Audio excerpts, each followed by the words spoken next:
Hello world, it is Thursday, November 20th. I'm very late in getting this out, so I'm sorry, but I had to get up relatively early today and we drove to Michigan to pick up a car that we purchased from our daughter. So we're now back to being a two-car family.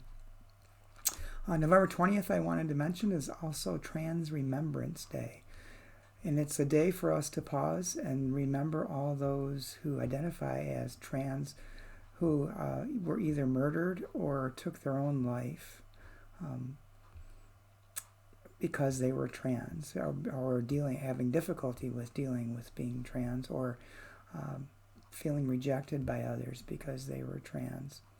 So say a prayer for people, take a moment of silent meditation, and lift those up who are transitioning in their identity, that they may be surrounded by loving and compassionate people, and that they may be loved by the God who created them, and that they may feel that love through our love. The devotion for today is Jesus Wants to Cancel Me, written by Matthew Laney. Matthew bases the devotion upon the Gospel of Matthew, chapter 16, verses 24 through 25. If any want to become my followers, they must deny themselves, take up their cross, and follow me. Those who want to save their life will lose it, and those who lose their life for my sake will find it.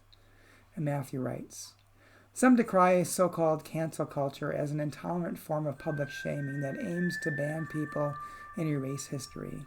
Those statue-toppling radicals are going too far. Where does it all end? Let's take a breath. No one has the power to ban a human being or erase history. That is going too far. Let's also acknowledge that lots of histories and her stories have been erased or sidelined by the idol of white male imperialism. I believe Jesus would say cancel culture has not gone far enough. Jesus not only wants me to call out bad behavior from public figures, as he routinely did, Jesus wants me to cancel me. If any want to become my followers, they must cancel themselves, take up their cross, and follow. Was Jesus talking about banning or erasing ourselves from existence? Of course not. He was talking about canceling my impatience with the dog, toppling my snippiness with the kids, defacing my implicit biases and rash judgments. In short, he was talking about canceling my ego. Canceling the ego is a heavy daily cross to carry.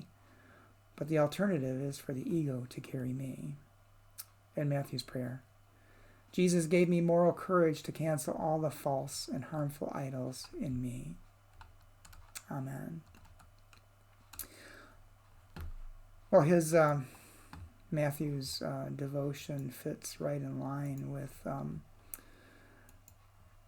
Richard Rohr's, a series of Richard Rohr's daily meditations that he sent out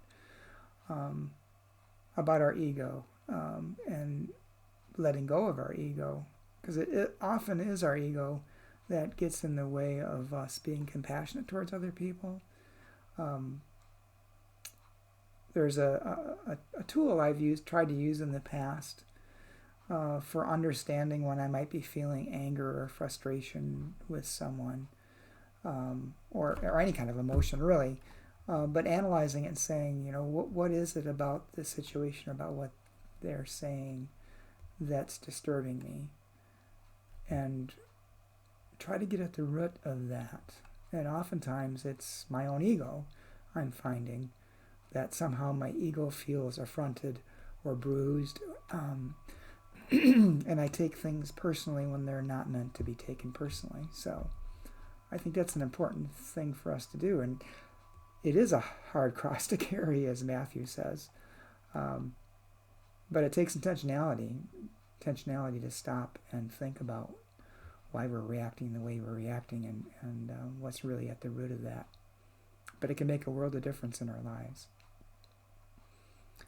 And I think that's what a life of faith is really about, is making a difference in our lives. It's not, for me, just about saving myself in the next life, but saving myself in this life.